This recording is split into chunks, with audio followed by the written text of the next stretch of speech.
Warning: this content may be upsetting or disturbing to some audiences. I tried to push him off, but he kept pushing me down until I gave up fighting. When I was pregnant, I found out my unborn baby had Down syndrome, so I had a termination and didn't tell anyone. Recently I terminated my pregnancy after finding out my baby had Down syndrome. I was 14 weeks pregnant, and at that point I hadn't told my husband, as I only found out 2 weeks prior that I was pregnant in the first place. I found out the results after I had a CVS scan. I was completely devastated because I wanted the baby, but I just don't think I could raise a child with Down syndrome. I know it can be so rewarding and humbling, and in some cases children aren't affected a lot by it, but I couldn't take the chance. I'm not prepared for it. I'm not sure how others would have handled this situation, but I only did it in the best interests of myself, which may be selfish.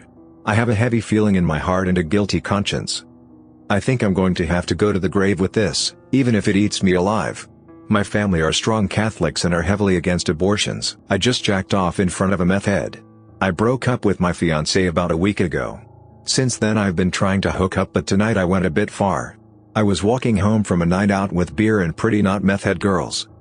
I wasn't quite drunk enough to seal the deal, so I went home. After I got some food I was walking home, and that's when I saw Felicia. She's not bad looking. She looks like she's done meth a bit though. She asked for food as I walked by, so I said F it and shaded my food with her. I went and bought some beer and smokes, and we sat by the river for a while. The whole time she never made sense. Not at all. So we went and sat by the river for a while and drank some beer, and I listened her ramble. Eventually I asked if she needed money. I asked about 5 times, and then I asked if I could see her boobs and jack off in front of her. She said, "Well, no one's stopping you." She said she was kind of turned on, and she showed me her boobs and then let me grab her nipple. I jacked off while she watched, and then I went home. My ex-fiancé is sleeping in the room over, and I can't stop wanting to go back to the river. My cum tissue turned into an ant nest. Okay, so I sometimes jerk off in bed. I put it into a tissue and toss it into a corner of my room. And I get it the next day. But I forgot for 2 days, and it's just starting to get hot outside. So about 10 minutes ago I went to get it. I went to pick it up and I was just shocked. There were 200 little ants using my cum rag as a nest. They ate my semen and used it as a nest. I didn't have sex with my Tinder date because of her poor hygiene. I met up with her and she looked nothing like her Tinder profile. The plan was to go to my place and watch a movie. I felt bad, so we did that anyway. While she was there we started talking about Tinder. I jokingly pointed out that her photos looked nothing like her. She let me change them to resemble her more. After that we started getting into the sexy stuff, which I didn't really want to do, but I haven't had sex in a while, so I thought why not. She took off her pants and I smelled something very weird. I assumed it's something outside, so I closed the window. After a few minutes I took off her panties and I noticed the smell was coming from her female parts. I quickly looked at my phone and told her I have to get to work.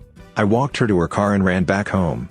She messaged me for a couple of weeks after that until I blocked her. I love watching my old classmates get fatter on Facebook. I grew up obese, maxed out at around 290 pounds in high school, but now in my late 20s I am 5 feet 11 inches and 185 pounds give or take. I obviously encountered a lot of bullying growing up, as well as being ostracized socially. I was always the fat kid of any friend group. I didn't excel in my professional life like some of them. I don't take extended trips to exotic foreign countries like some of them do, but at least I learned how to keep my weight in check. And I love watching the people who used to treated me bad get porkier every year. I was a racist for a large portion of my teen life. I want to get this all out. Thinking about how I acted, what I said privately and online, then makes me want to vomit on the inside. I am not white. I am Asian. Even typing words about race makes me almost lightheaded. I was an introvert. I was a depressed butthole of a person, and it made me feel better trashing other people for something they cannot change. I apologize, I do not wish to share the things I said. I can't even bring myself to typing without feeling weak. But then late high school years, I started to meet new diverse people. I actually went out and made friends. I realized not everyone acted the same way, and there are always going to be good and bad people. I know there might be more posts like mine, but I just need to get mine out because I'm losing sleep over it. Imagining if I said any of those things to my friends just fills me with dread. I'll never forgive myself for being like that, but I'm going to move on. I'm going to change myself. Thank you for whoever took the time to read this. God have mercy on me. I had sex with a patient. He has been my patient for 2 years now. He comes in once a month, sometimes more if something is going on. It's not like I've purposefully fantasized about him or anything, but he is very handsome and successful and it's impossible not to notice. When you combine that with the fact that he tells me personal things that no one else knows, it just creates this level of intimacy between us. We live in the same neighborhood, so we occasionally see each other when we're out and about. The night before last we ran into each other at the post office. We talked while we waited in line, and after that we had a coffee together. When he asked me if I wanted to go back to his place, I agreed. I honestly don't even know why, I just wasn't thinking straight. We had a glass of wine and then we wound up having sex. I feel so guilty and I don't know what to do. The worst part is that I can't stop thinking about him. I masturbated using my cat when I was a teenager. We had 2 cats. One was a big orange tabby, and somehow through my sexual frustration he ended up on my genital. This happened repeatedly for weeks. I would close the door, get hard, take the cat and hold him upright as I rubbed my penis up and down on his stomach. I never did it hard or injured the cat, but I did come on him sometimes. The fur felt amazing and warm, and was so much better than just masturbating. The cat did start to resent me though, and would often run off with a matted bunch of cum fur on his belly after I was done with him. We gave him to friends after a couple of years, and I didn't see him again. I don't know if anyone in my family ever knew I was doing this. I am sorry, buddy, I was just a teen with raging hormones and you were a surface that felt good. Sorry for coming on you. I was 19 before I realized that wiping your butt was essential bathroom hygiene. I grew up in a strange home as a child. My father and mother were away on business most of the year and I was raised by a nanny. As I have matured, I've come to find that many lessons most people acquire as toddlers have not been with me, and since I was homeschooled I had few chances to be made aware of some of my quirks. I could not possibly blame this lack of knowledge on my nanny. She was a wonderful, intelligent woman who was always there to help me along, but I have always struggled with attentiveness. Learning the first half of any lesson but unable to concentrate enough to pick up the second half, and often forgetting what I already know. I guess, at some point along the line, I just stopped wiping altogether, and throughout the years I forgot that it was even a thing. Often I use the toilet paper to wipe my hands and face, but it never occurred to me to use it on my butt until I had a drunken conversation with an acquaintance and looked deeper into it via Google. Until that point, I just assumed that an itchy, smelly bottom was just a dirty fact of life. I had sex with a famous musician when I was 16 and I hate myself for it. This has been on my mind for a while now. It's something that happened 10 years ago and I've kept it a secret along with my friend who also never told anyone about it, but it's been making me feel depressed, because I feel cheap and used the more I think about it. So 10 years ago when I was 16, I went to a concert with a friend. The band was pretty big in the 80s and still popular at the time, so we were very excited to go. I'm not going to say who it was and I'm not really thinking of trying a lawsuit or anything, I just want to talk about it and stop bottling it up inside. So we went to this show and it was awesome, the band was amazing and we were in tears through most of the thing. It was that good. This was the first proper concert I'd ever been to and the crowd and everything else was electric. Before the show we were at the front and got talking to one of the security guys and joking around, so after we saw him again, we asked him if we can go backstage and get an autograph and maybe a picture. I'd bought something in the hopes of getting it signed, so we took our chances asking, "Can't hurt, right?" So he kinda smiles and says he'll go ask somebody if it's okay. He talks to this guy who it turns out is their tour manager and he looks at us for a minute and then asks if he can take a picture of us for the tour photos. We agree posing for it. He then says he'll be right back and we'll go ask the band if they are okay with visitors backstage. We were really excited at this point, because it looked good. We spent the time talking with the security guys about all the bands they've seen, and the tour manager comes back a little time later, and says he'll take us backstage, giving us a pass. Some others had shown up by then asking, but he turned them away saying they could only accommodate us, and that since we asked first he'll let us in. When we got backstage there were already women hanging around. They didn't really look like fans, so we assumed maybe they are girlfriends or wives, etc. The tour manager introduced us by name but nobody seemed to be interested at first. After a little while they call us over. I'm super nervous and ask them to sign my record. They sign it and we talk about it and they tell us some stories about when they recorded it. We take some pictures and all seems great.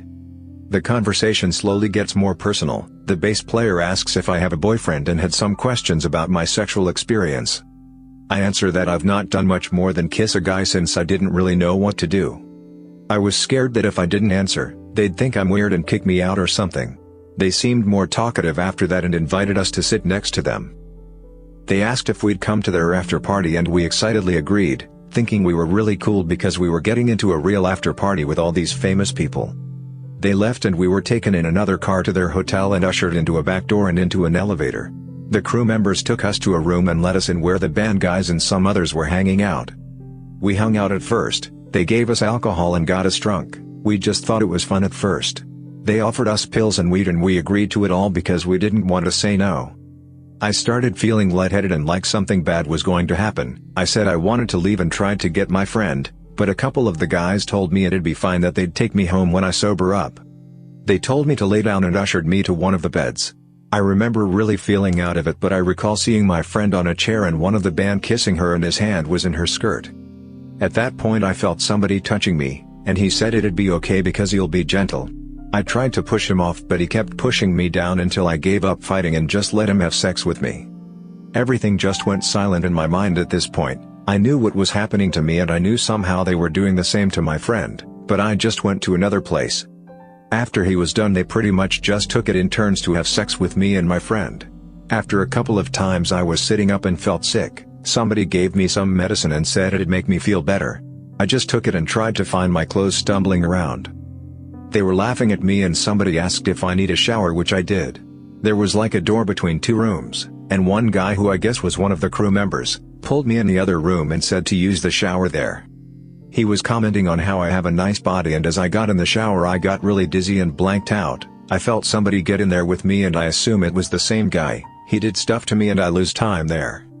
I woke up in a bed naked and the crew guy was standing around on the phone. He hangs up, then he told me to shower and get dressed, which I felt like I was doing before I blanked. After I did, he was waiting for me and grabbed my arm, pulling me into the corridor. He asked somebody about another girl who turned out to be my friend, and they said she's in another room. He knocks on this door and an older guy in his underwear answers, and inside I see she's on the bed naked. He says to get her in the shower and dressed because he's getting rid of us. We wait for a while and I can barely stand because I still feel drunk and sick. She comes out looking confused and she's crying. We hug and then the crew guy still had an attitude, telling us to move, pushing us to get in the same elevator we came up in. We go out a door and into a car and we're asked where we live.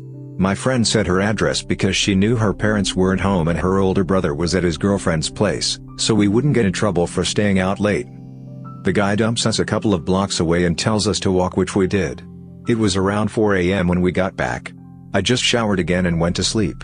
I was really angry the next day and cried, but just said it was nothing when my parents asked what's wrong. I just tried to bury it and forget for years after that, and so did my friend. We never even spoke about it after that day, we just agreed to forget it. Some stuff triggered my memories recently and I keep having flashbacks to these guys all standing over me laughing while they hurt me.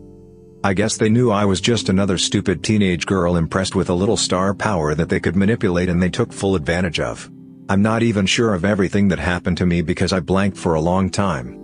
I don't know of anything that happened to my friend, but she probably had a similar experience to me. I remember seeing older women at the hotel partying, but nobody else our age. I wonder how many teenage girls this happened to, if they regularly invited some to take advantage of them, and dump them after like garbage. I feel used and cheap for letting that happen to me.